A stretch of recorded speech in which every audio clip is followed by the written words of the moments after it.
They thought I was the problem. I had the proof they were wrong. Everyone at Riverside Fellowship loved my husband, Deacon Gregory Mathis, the man with the warm smile and the firm handshake, the one who organized the food drives and mentored young men and quoted scripture like breathing. I watched him every Sunday, standing at the pulpit in his pressed suit, hands raised as he led worship. The congregation ate it up. Sister Mathis, they called me. Poor Sister Mathis. Always so quiet, always so pale. They probably thought I was blessed beyond measure. I let them think it. I'd been married to Gregory for 11 years. The first 2 were good. Then his practice took off. Dr. Gregory Mathis, successful chiropractor, pillar of the community. That's when he started treating me like a faulty piece of equipment he couldn't return. The shift was gradual enough that I doubted myself at first. A cutting comment here, an insult there. Then the texts started. I saved every single one. At first, I kept them because I thought maybe I was crazy. Maybe I was overreacting. Maybe his cruelty was somehow justified and I needed to study it to understand. But you can't misinterpret certain words. You can't misread phrases like, "You're too stupid to manage a simple dinner," or "Your mother was right about you being worthless." The texts were evidence that I wasn't imagining things, that the man who prayed before meals and quoted Ephesians about loving your wife like Christ loved the church had called me a lazy cow at 3 a.m. because I hadn't ironed his shirts the way he preferred. I never responded the way he wanted. I learned early that fighting back made it worse. So I absorbed it, documented it, waited. For what? I didn't know yet. The church announced they were upgrading their multimedia system in March. Pastor William had been talking about it for months. The old projector was dying, cutting out during services, displaying hymn lyrics in a font so blurry that half the congregation couldn't read them. They'd raised $30,000 for a complete overhaul. New screens, new sound system, wireless everything. They needed volunteers to help set it up and learn the system. Gregory volunteered me. He didn't ask, he announced it at dinner. Claire's going to help with the tech setup at church. She needs something productive to do. I looked at him across the table. He was cutting his steak with surgical precision, not even glancing up. "I don't know anything about AV systems," I said quietly. "Then you'll learn. Pastor William already thinks it's a great idea. I told him you'd be due Saturday." That was how decisions worked in our house. He made them. I lived with them. But this time something shifted in my chest. Not anger yet, just awareness. Saturday came. I met Thomas Rivera, the AV consultant the church had hired. He was patient, methodical, maybe 55, with gray at his temples and reading glasses perpetually perched on his head. "It's really intuitive once you get the hang of it," he said, walking me through the control tablet. "Everything runs through this interface. Presentation slides, lyrics, announcements, even live camera feeds." I watched carefully, took notes, asked questions. Thomas seemed pleased to have someone interested. "Most churches just want someone to press play," he said. "It's nice when people actually want to understand how it works." I understood more than he realized. Over the next 3 weeks, I became the de facto tech person for Riverside Fellowship. I arrived early every Sunday to prep the slides, stayed late to shut everything down properly. Thomas had taught me how to sync multiple devices, how to troubleshoot connection issues, how to schedule presentations in advance. Pastor William praised my dedication. Gregory accepted it as his due. The church was planning a special service for Easter Sunday, just 2 weeks away. A big production with guest musicians, special lighting, the works. Pastor William asked Gregory to deliver the main sermon. The topic, the covenant of Christian marriage. I was folding laundry when Gregory told me. He was scrolling through his phone on the couch, barely looking at me. "It'll be about biblical manhood, servant leadership, how a godly marriage reflects Christ and the church." "That sounds important," I said. My voice was steady. He grunted. "Make sure the tech works perfectly that day. I don't want any embarrassing glitches during my sermon." "Of course." That night, after he fell asleep, I sat in the bathroom with my phone. I scrolled back through years of text messages. The archive was extensive. Methodical cruelty, documented in bright blue and gray bubbles. March 15th, 3 years ago. If you weren't such a pathetic excuse for a wife, maybe I'd want to come home. June 2 years ago. Everyone at church thinks you're fragile. They have no idea you're just incompetent. October 8th, last year. Your only job is to make me look good. You can't even do that right. December 20. Stop crying. You're embarrassing. This is why no one takes you seriously. There were hundreds more. I'd never deleted any of them. I exported the entire message thread, backed it up in 3 different places. Then I started planning. The Easter service was scheduled for 10 in the morning. I arrived at 8. The sanctuary was already buzzing with activity. Choir members warming up, musicians doing sound checks, volunteers arranging lilies across the stage. I went straight to the control booth at the back of the sanctuary. The new system was beautiful, really. Crystal clear screens on either side of the pulpit, a massive center display, all controllable from the tablet or the laptop connected to the network. I'd been managing the slides for weeks now. Everyone trusted me completely. I loaded Gregory's sermon presentation. 40 slides, beautifully designed by one of the youth volunteers. Scripture verses, key points, inspirational images of families and crosses and sunsets. It was perfect, exactly what you'd expect from Deacon Gregory Mathis. I also loaded a second file, a backup, I told Pastor William when he checked in with me, just in case the main presentation had any issues. He patted my shoulder. "You've been such a blessing, Claire. Gregory's a lucky man." I smiled. 9:30. The sanctuary was filling. I watched from the booth as families filed in, dressed in pastels and bright spring colors. Children squirmed in pews. Older members chatted warmly. Gregory was at the front, shaking hands, laughing, the picture of pastoral grace. He caught my eye once, gave me a look that said, "Don't mess this up." I nodded. The service started right on time. Worship music flowed perfectly. The kids' Easter presentation was adorable.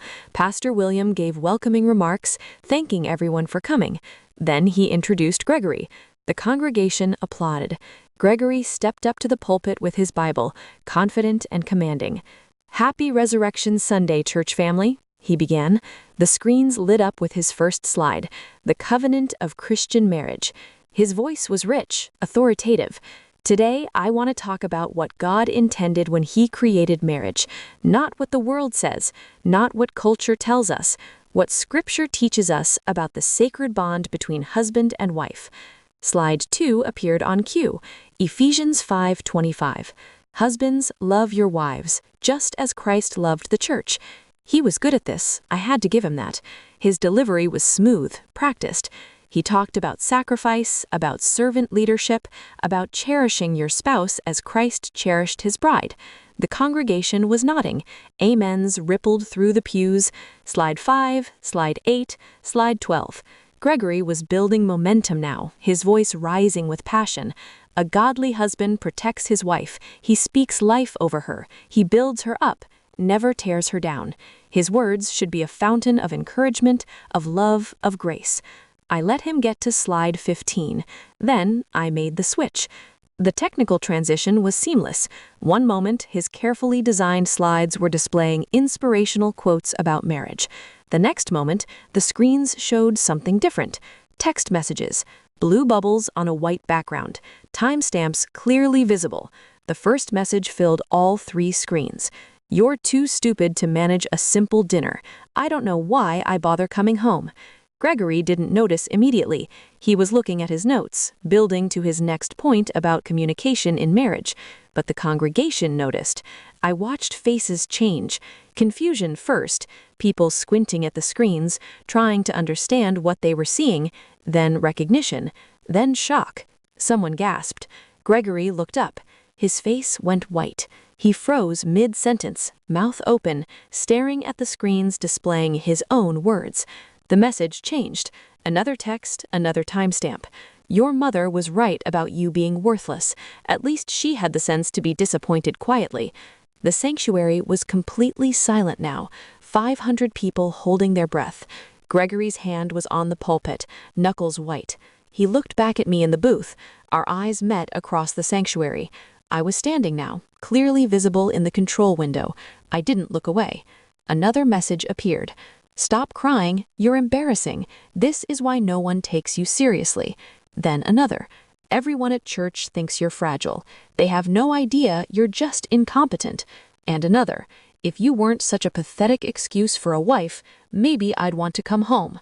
The messages kept rotating. Years of cruelty, displayed in high definition for everyone who'd ever called him a godly man. Gregory tried to speak. There's a technical malfunction. But Pastor William was already standing. His face was gray. The message changed again. "Your only job is to make me look good. You can't even do that right." I let it cycle through 15 messages, enough to establish the pattern, enough that no one could claim it was out of context or a misunderstanding. Then I stopped the presentation. The screens went black, the sanctuary erupted, not in chaos, but in stunned murmuring, urgent whispers cascading through pews like wind through wheat. Gregory was backing away from the pulpit. Pastor William was walking toward him, slowly, his expression unreadable. I saved the presentation file, disconnected my laptop, walked down from the booth with my bag already packed. By the time I reached the sanctuary floor, people were turning to stare at me, not with pity anymore, with something else. Understanding, maybe. Respect. I walked down the center aisle. Gregory was standing frozen at the front, surrounded now by elders and deacons. His mouth was opening and closing, but no sound was coming out. I passed him without stopping. I could feel his eyes on me, but I didn't turn. At the door, Pastor William's wife, Angela, caught my arm. She was crying. "Claire, I'm so sorry. We didn't know. How long has he—" 11 years, I said quietly. "The texts go back 7. She covered her mouth. I kept walking. My car was parked in the side lot. I got in, set my bag on the passenger seat, and drove away from Riverside Fellowship for the last time. My phone started ringing before I hit the main road. Gregory. I declined the call. Then texts started coming through. "You've destroyed everything. You're insane. Everyone will know you're unstable." I watched the messages appear on my screen at a red light. The irony wasn't lost on me. Another text. "You've humiliated me in front of the entire church. This is unforgivable." I put the phone face down and drove to the storage unit I'd rented 3 weeks earlier. Inside were boxes I'd been packing slowly. My clothes, my important documents, my grandmother's jewelry, my books, everything that mattered to me. I'd been moving things gradually, a little at a time, while Gregory was at work. The apartment I'd leased was across town. Small, affordable, mine. I'd signed the lease 2 weeks ago using money I'd been saving from the household account. $20 here, $30 there, for the past 2 years. Gregory never checked because he assumed I was too incompetent to plan anything.